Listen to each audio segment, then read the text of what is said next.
sígueme, no mires atrás, que delante está el reino, mi reino de paz.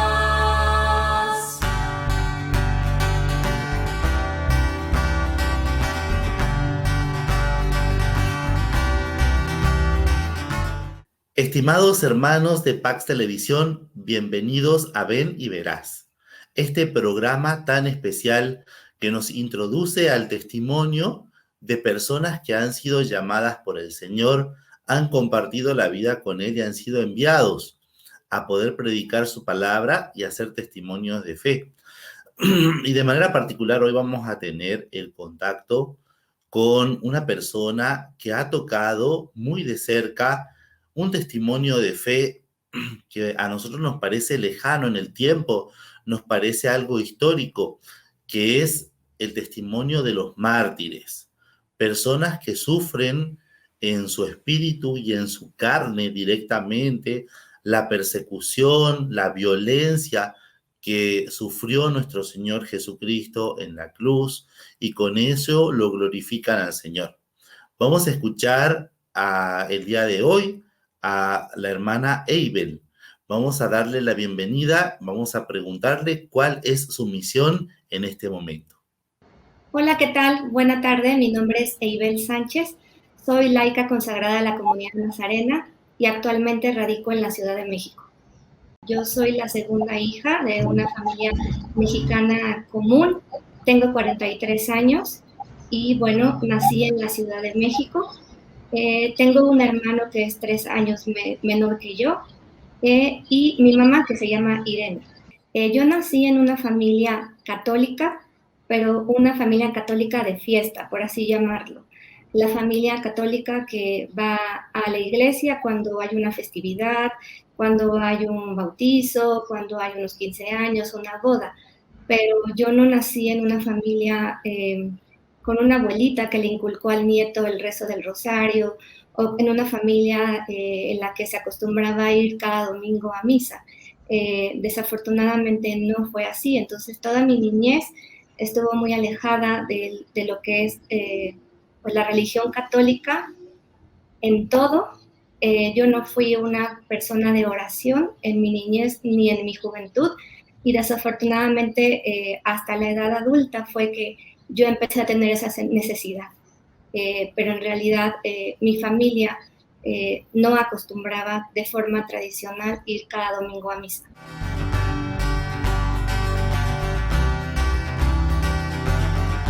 Como dice el Evangelio de San Juan, no son ustedes los que me han elegido, soy yo quien los ha elegido. Y eso tiene mucha razón en mi vida. En realidad, yo creo que desde niña el Señor puso sus ojos en mí, fue muy misericordioso y me buscó. Creo que a pesar de que yo no nací en una familia católica, como lo he mencionado, yo desde pequeña siempre tuve la necesidad.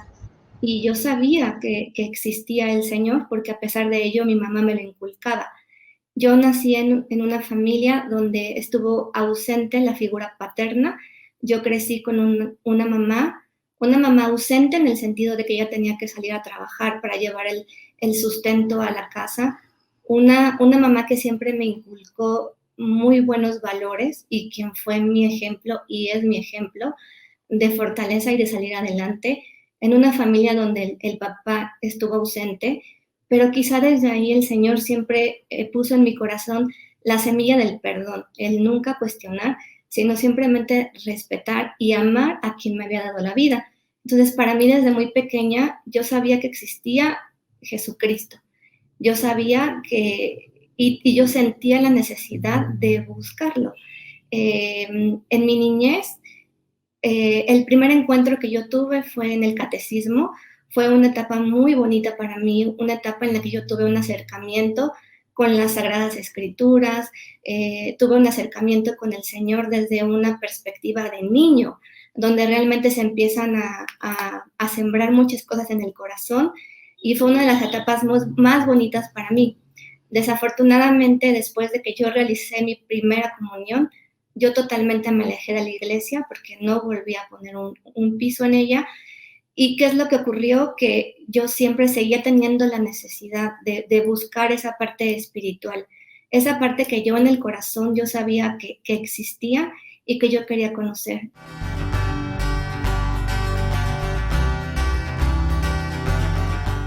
Entonces, ¿qué es lo que ocurrió? Que yo seguí mi vida, como ya lo mencioné, en la escuela. Siempre fui una persona, eh, la bien portada, por así llamarlo.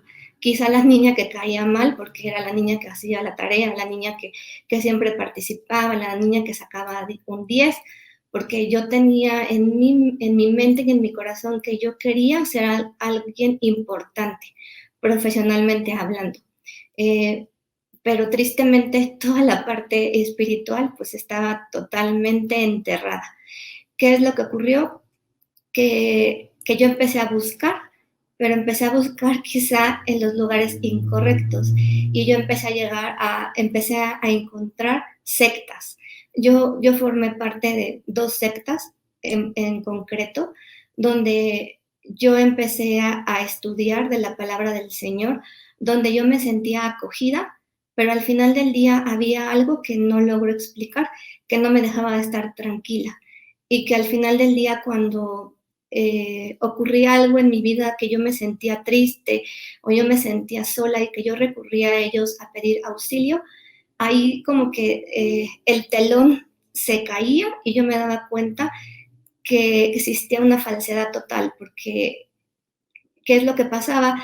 Que en los momentos cuando el ser humano pasa por una crisis existencial, se olvida de muchas cosas. Entonces, en la edad adulta, cuando yo formé parte de esas sectas, yo tenía que dar un diezmo estrictamente en ciertas fechas, y lo que ocurrió es que cuando yo empezaba a tener situaciones de crisis en mi vida que me hacían olvidar totalmente del diezmo, yo lo dejaba de dar.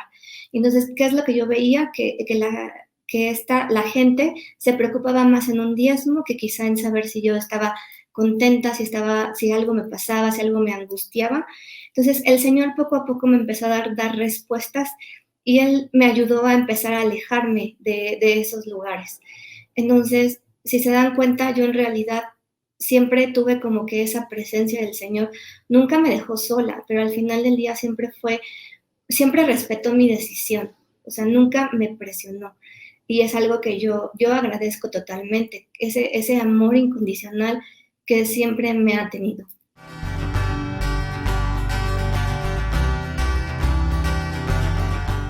Yo estudié la carrera de químico farmacéutico biólogo.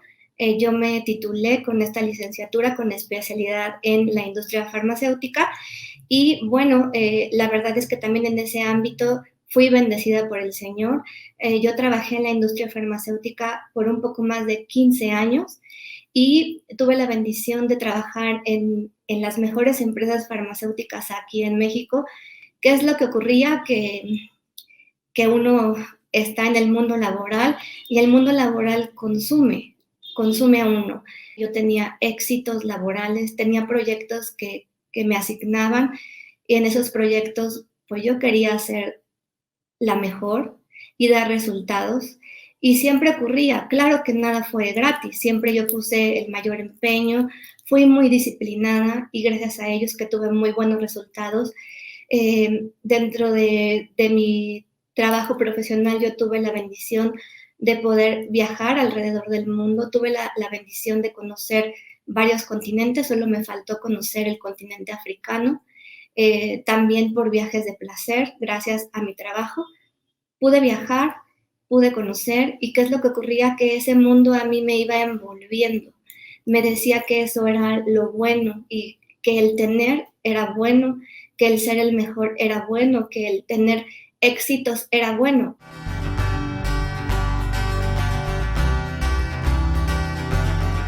El Señor me tenía a mí preparado algo muy hermoso, pero yo estaba como que cerrada y no quería entenderlo. Una de las cosas que a mí me daba más temor, por así llamarlo, era el decir, ¿y si no funciona? ¿Y si no es mi camino? ¿Y si yo dejo mi trabajo? ¿Si dejo un buen salario? ¿Y si me doy cuenta que no es el lugar? Yo ya perdí la oportunidad y a mí me daba mucho miedo el saber que podía fracasar y que si yo tenía que volver al ámbito profesional. A mi edad ya no me iban a poder contratar en un lugar donde pudiera tener una posición y un buen salario. Entonces siempre me daba temor.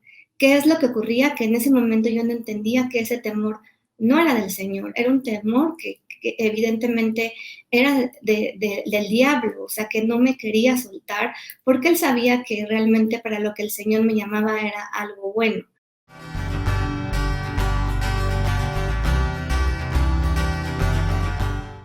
Tuve que realizar mucha oración, estar en un proceso de discernimiento muy profundo, en decir, ok, yo sé que ya siento un llamado, pero la siguiente pregunta es, ¿dónde, Señor, es que tú me quieres? ¿Dónde me quieres? Y lo que ocurrió fue que yo empecé a tocar puertas. Empecé a tocar puertas aquí en mi país, empecé a tocar puertas en el extranjero y yo me llevé con sorpresas que nunca me hubiera imaginado. Y una de las sorpresas eran que a mi edad, a los 40 años, era prácticamente ya no servía, porque eran congregaciones que requerían a gente joven, pero pues mi realidad era otra. Encontré algunas congregaciones donde el carisma me agradaba y lo que yo hice fue tener experiencia, porque algo que a mí me queda claro es que para poder dar un sí y saber realmente dónde el Señor llama, se tienen que tener experiencias, ese encuentro con el Señor.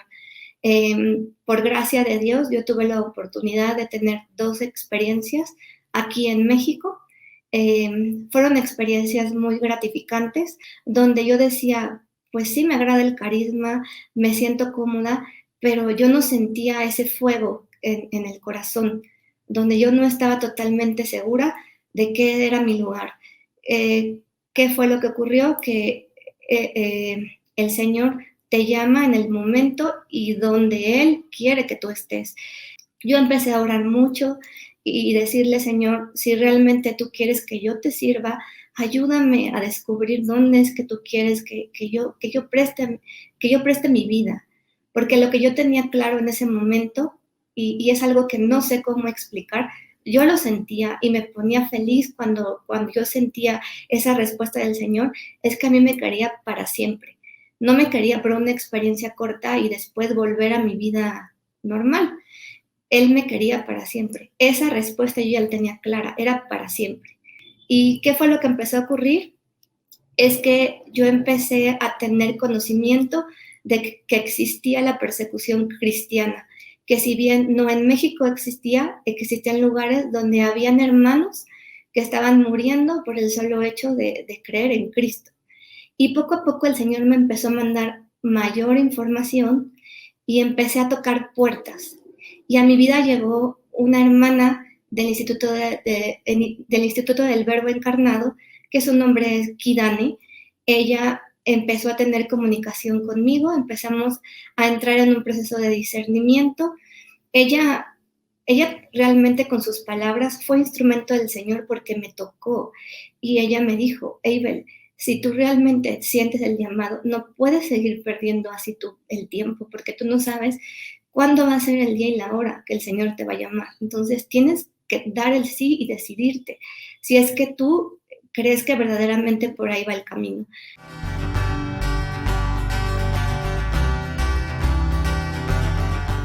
Yo lo medité, lo discerní en presencia del Señor. Y lo que ocurrió fue que, a diferencia de las otras experiencias, yo sentí como un fuego en mi corazón, sentí que algo burbujeaba, como que algo hervía, como que yo sabía que era por ahí. Entonces, el siguiente paso fue tocar puerta, específicamente en la comunidad nazarena. Yo toqué puerta, mandé mensajes y yo esperaba ansiosamente que me contestaran. Y ahí el Señor me enseñó que yo tenía que ser paciente a una respuesta. Y yo solo puedo decirles que todo el proceso de oración y esa respuesta que yo recibí tardó aproximadamente 2 años, en que yo recibí una respuesta, en que entré en comunicación con quien hoy es mi superior de la comunidad a la que pertenezco, y empecé a entrar en esa plática, en ese discernimiento, en el saber si realmente ahí era mi lugar o a lo mejor yo estaba confundida, porque lo que yo tenía claro es que yo no quería por emoción, por una emoción del momento, dar un sí y realmente darme cuenta que no era ahí. Entonces empezamos un proceso, a Dios gracias, el Señor me dio la bendición de que la hermana pudo viajar a México, la pude conocer en persona, y yo solo puedo decirles que el Señor es muy misericordioso, porque la vez que yo la conocí en la Basílica, y quienes han viajado a México se podrán dar cuenta que la Basílica en época normal, en una época que no es de pandemia,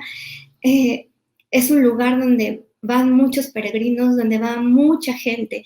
Entonces, cuando yo a la hermana le pregunté, ¿y cómo la voy a localizar? Ella me dijo, tú me vas a localizar. Y yo dije, bueno, ¿cómo cree que la voy a localizar si hay tantísima gente y tantísimas religiosas? Pero así fue. Yo solo les puedo decir que ese día yo amanecí con mucha emoción, me preparé, fui a la basílica, llegué como una hora antes porque así es mi naturaleza, soy un poco inquieta. Llegué, me puse en presencia del Señor y le dije, por favor ayúdame, si tú lo deseas, yo la voy a encontrar. Y así fue. Después de casi 2 horas, yo ya casi me iba, la encontré. Y ese encuentro para mí fue como una conexión, como que la hermana fue realmente el instrumento. Empezamos a dialogar, yo le conté qué es lo que sentía mi corazón y ella me dijo algo muy importante y fue que no me preocupara por la edad, que el Señor llama en el momento que así lo decide.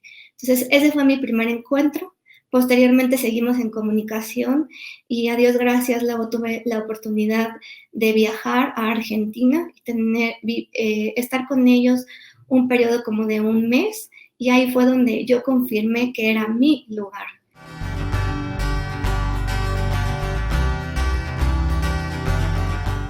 Confirmé que era mi lugar, pero lo triste fue que a pesar de ello, cuando yo regresé a México, volví a empezar en mi ritmo de trabajo, me empezaron a dar proyectos nuevos, empecé a viajar más, empecé a ganar más, empecé a tener éxito y nuevamente esa llama la dejé a un lado. Y así me empecé a cambiar de compañías, empecé a tener otros proyectos, empecé a tener éxito, empezamos a ser siempre los primeros en lograr el objetivo y eso a mí me llenaba de forma profesional. Pero, ¿qué fue lo que detonó que yo dije no más?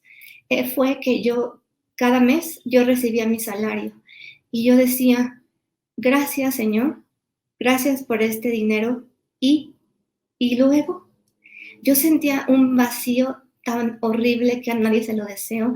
Yo sentía ganas de llorar siempre que yo recibía mi salario, porque yo decía, Señor, perdóname, o sea, yo sé que le estoy dando largas y que realmente no es lo que quieres para mí. ¿Y qué es lo que pasaba? Que el tiempo seguía pasando y yo no me decidía. Hasta que definitivamente dije, esto no puede seguir así. No puede seguir así porque para ese momento ya los testimonios de los mártires, yo ya los conocía y yo decía, ¿cómo es posible que a kilómetros de distancia hay gente muriendo porque da la vida por ti? Gente que no se anda con medias tintas, o sea, gente que le ponen la pistola en la cabeza, que le ponen la pistola a sus familiares y que dicen, Señor, te amo y voy a dar la vida por ti. Y yo decía, Eibel, ¿y tú, por un salario, por el éxito, no te atreves a dar el sí? Entonces, realmente pasé momentos muy complicados hasta que dije, basta. Y fue como tomé la decisión en el mes de octubre de hablar con mi jefe y decirle, sabes que no puedo seguir postergando lo que yo ya platiqué contigo porque ella sabía de esa situación. Y entonces felizmente decidí que iba a renunciar a mi trabajo en el año pasado y dejé de trabajar en diciembre. Fue una decisión muy sencilla para ese momento. Los miedos se fueron y el sí lo di con la certeza de que el Señor iba a estar conmigo y que no me iba a dejar sola. Y que si por alguna razón yo hacía una experiencia ya con más profundidad y con la preparación y a lo mejor yo me daba cuenta que no era mi camino, yo iba a regresar con la cara en alto, feliz porque me había dado la oportunidad y yo sabía que el Señor me iba a acompañar de ese momento en adelante y que no tenía que tener miedo. Entonces, así fue como se dio la decisión final que yo tomé.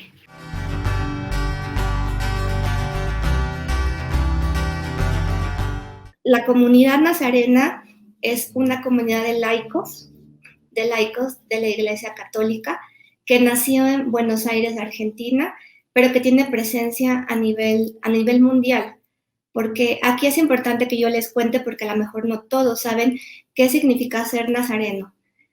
Nazareno significa seguidor de Jesús de Nazaret. ¿Y qué es lo que pasa? Que la primera letra de la palabra Narrani en árabe es la letra N, y es la letra con la que se identificaban las casas de los cristianos, y significaba que eran cristianos y que debían de morir por la simple razón de serlo. En el Corán no existe la palabra cristiano, existe la palabra nazareno.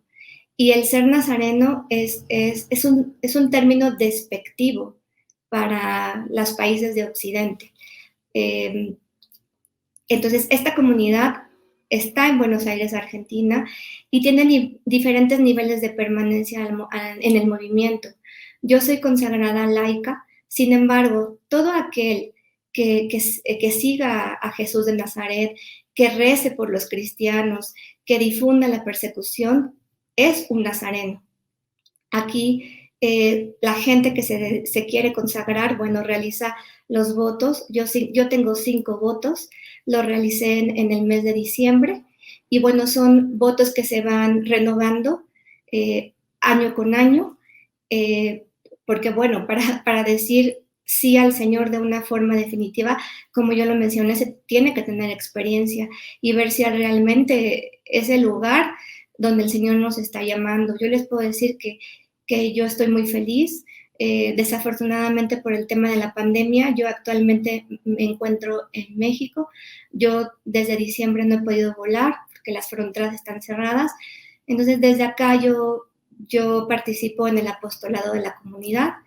Es una comunidad muy bonita, es una comunidad que nos sentimos marcados por el testimonio de los mártires, y por lo mismo que estamos marcados, tenemos muchas ganas de que muchas más personas conozcan que existe la persecución.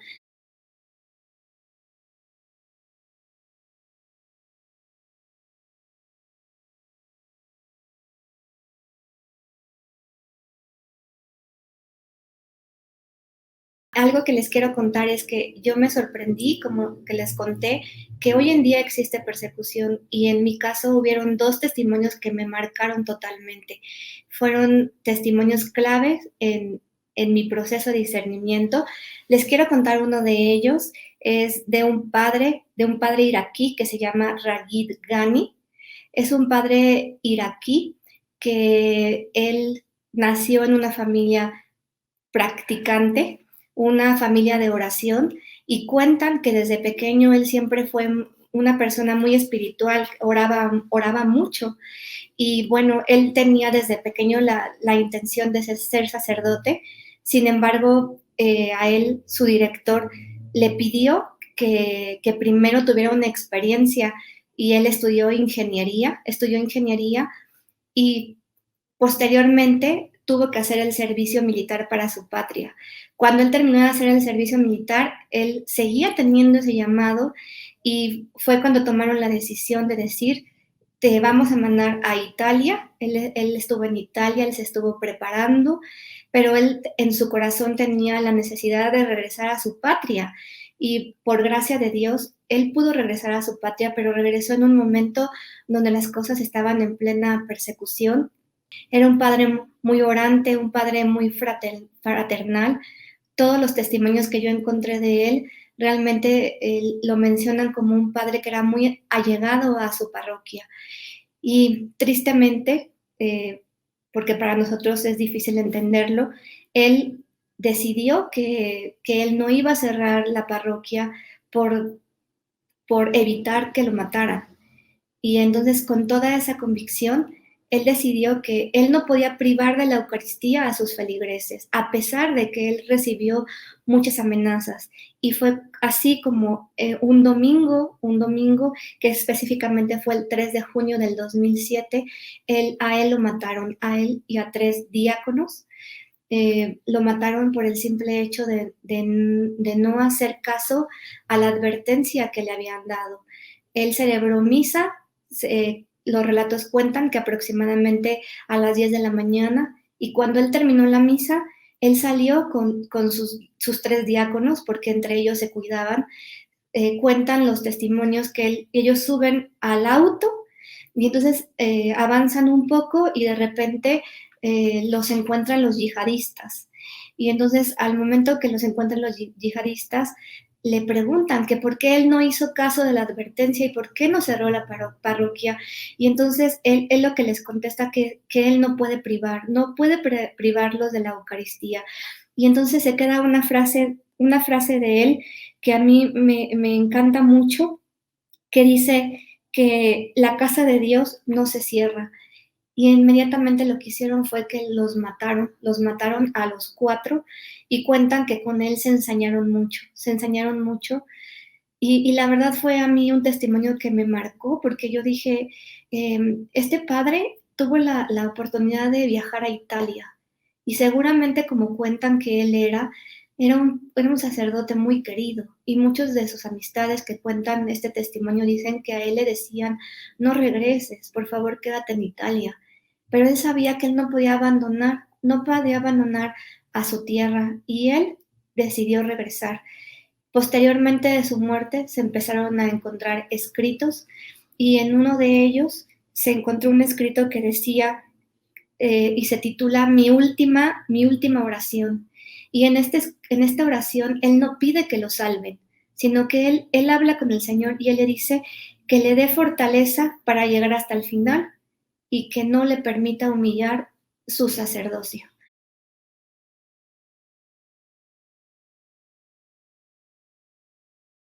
Y hay otro testimonio que también les quiero contar, que también me marcó, y no porque sea y no por el testimonio en sí, sino me marcó porque es el testimonio de una niña de 13 años que se llama Cristina.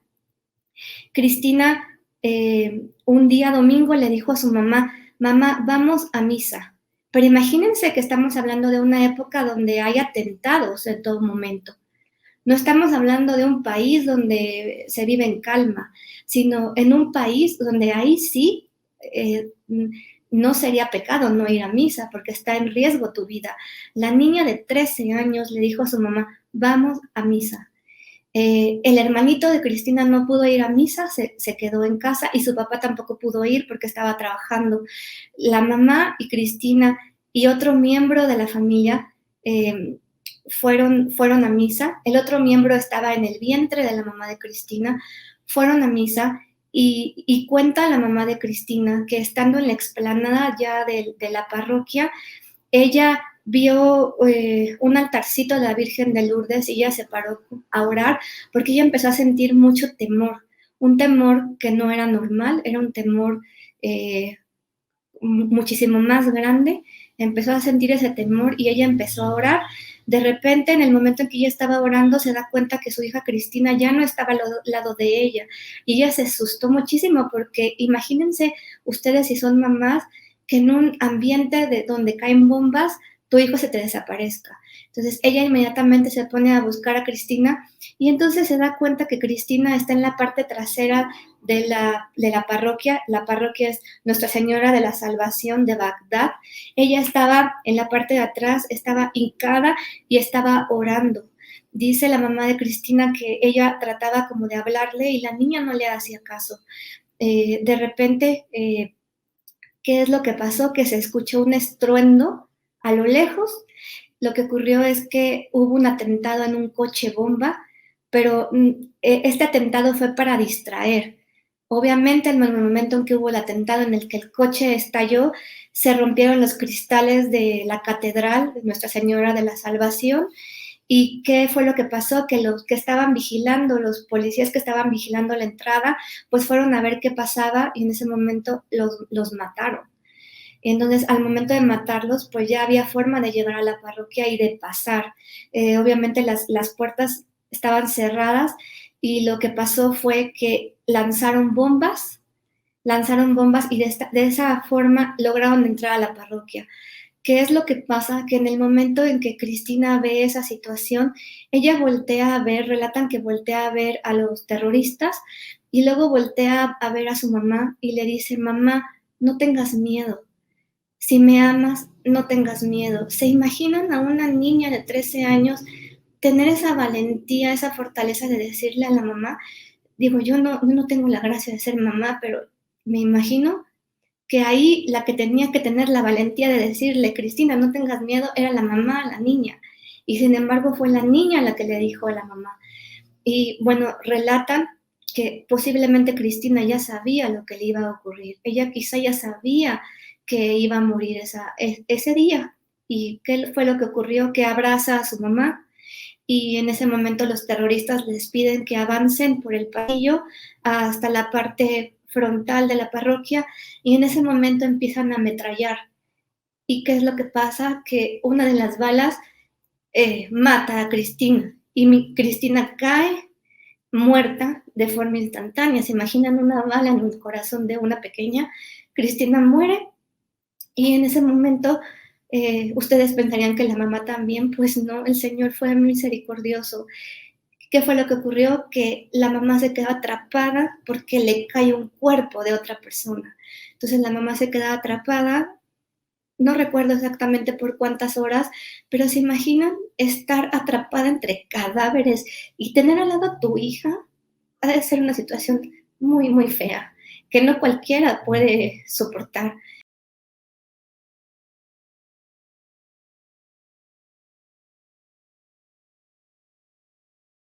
Y la mamá tuvo que estar calladita, pues para evitar que se dieran cuenta que ella estaba viva. Hasta que después, me parece que fueron 4 horas, ella ya se mantuvo en silencio y relata que ella le daba temor porque ella estaba embarazada. Ella tenía en su vientre a una pequeña. Y al momento de que balacearon, reventaron los aires acondicionados y la mamá tuvo que inhalar todo esos químicos del aire y estar ahí acostada al lado de su pequeña. Es lo que relatan. Entonces, yo al escuchar estos testimonios, específicamente el de Cristina, tal vez no es el testimonio más cruel que yo pude haber leído o haber escuchado, porque hay testimonios que relatan que los papás tienen que ver cómo entierran a sus pequeños. Otros testimonios de ver cómo apedrean a la gente por el simple hecho de ser cristianos. Ha habido gente que la han matado tal cual de una forma despiadada y quizá ustedes dirían, eso es más despiadado. Sin embargo, a mí el testimonio de Cristina me marcó porque yo quisiera algún día tener un poco de la valentía que ella tuvo de dar su vida por el Señor. Y es lo que yo día a día les pido a los mártires, que me permitan seguir firme y ser una vocera, ser una vocera de los perseguidos. Es lo que les puedo compartir. Toda tuya soy para darme en actos de amor, cada día entregarme. Esta comunión no se rompa entre tú y yo. Toda tuya soy para darme en actos de amor, cada día entregarme. Esta comunión no se rompa entre tú y yo, entre tú y yo. Esta alianza de amor. Yo lo que les puedo decir es que el temor no es de Dios. Humanamente es entendible que tengamos dudas y más porque muchas veces las puertas se nos cierran y pensamos, como en mi caso, que si uno ya es una persona de edad adulta, ya no tiene oportunidad de participar en una comunidad. Esto es mentira. Existen muchas opciones en las que podemos colaborar, pero aquí lo importante es que ustedes siempre sigan ese llamado del Señor. El Señor siempre se va a manifestar de diferentes formas y no los va a dejar solos hasta que realmente ustedes obtengan la respuesta que están buscando. No tengan miedo, dense la oportunidad, sepan que seguir al Señor es maravilloso y que existen diferentes formas de hacerlo. Como yo les comenté, la vocación es un llamado para todos. Y quizás si tú estás llamado para ser padre de familia, tratar de ser el mejor padre de familia de todos. Si tú estás llamada a la vida religiosa, tratar de ser la mejor religiosa. Y si estás llamada para la vida consagrada, laical, como es mi caso, tratar de ser la mejor y sobre todo entender que somos testigos vivos, que la gente que está a nuestro alrededor se va a dar cuenta de cómo empezamos a reaccionar, de cómo es nuestro comportamiento, y el comportamiento llama. Definitivamente si en ti ven algo bueno, te van a preguntar, bueno, ¿y qué te pasa? ¿Qué es lo que está ocurriendo? Y van a empezar a tener mucha curiosidad. Entonces es lo que yo les puedo decir. La verdad es que tratar de ser santos, de buscar la santidad, es un regalo de Dios. Y dense la oportunidad, porque lo que a mí esa hermana en algún momento me comentó es cierto. Nosotros no sabemos si ahorita al terminar el testimonio yo me muero. Y qué triste sería morir sin haberme dado la oportunidad de seguir la voz del Señor. Es lo que yo les puedo decir, hermanos. Anímense, sea la vocación para la cual fueron llamados y háganlo de la mejor forma posible. Siempre con alegría. Algo que también quiero comentarles, el seguir al Señor no significa que vamos a tener cara pálida o que siempre vamos a estar enojados. Seguir al Señor es siempre estar sonrientes, porque el Señor es amor y el amor se transmite en esa sonrisa. Es lo que les puedo compartir. Te agradecemos mucho, hermana Eibel, por esta presencia con nosotros en Ven y Verás, en nuestro programa.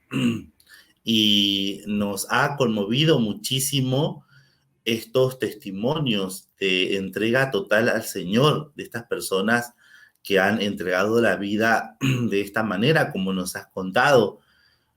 Como decíamos al principio del programa, a veces el martirio como que es una realidad que la vemos muy lejos, a veces en el tiempo, a veces allá, en otro lugar, en otra historia. Y el testimonio totalmente entregado de la vida y del cuerpo y de la sangre de muchos cristianos se derrama en el mundo día a día. Pidamos al Señor que este testimonio del cual nos has hecho conocer el día de hoy, nos los ha hecho vivir de manera tan cercana, que sea verdaderamente una lluvia de bendiciones para todos los cristianos, de manera especial que nos ayude a vivir con más fervor y con más entrega nuestra fe, sobre todo en estos tiempos tan difíciles para el Perú y para el mundo. Muchas gracias, queridos hermanos, por estar aquí con nosotros, con la hermana Eibel, conmigo. Estamos muy agradecidos de compartir esta experiencia con ustedes y los esperamos en nuestro próximo programa de Ven y Verás. Muchas gracias. Bendiciones para todos. Ven y sígueme.